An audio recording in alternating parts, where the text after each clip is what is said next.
әуелі алла осы жердегі кісілердің арқасында жақсы болды. Енді алдын шілден өзіміздің Түркістан облысында біраз жерде емделдім, Алматы облысында біраз жерде емделдім. Сонымен ақырында осы жерге келіп, әуелі алла одан кейін осы жердегілерді жақсы емдеп қалдым. Аллаға шүкір, жақсымын қазір. Ол бізге сонау киелі Түркістан өлкесінен келді.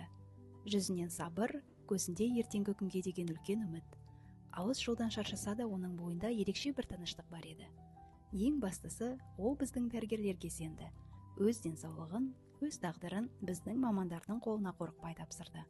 Бұл сенім біз үшін ең үлкен жауапкершілік, әрі ең үлкен мәртебе.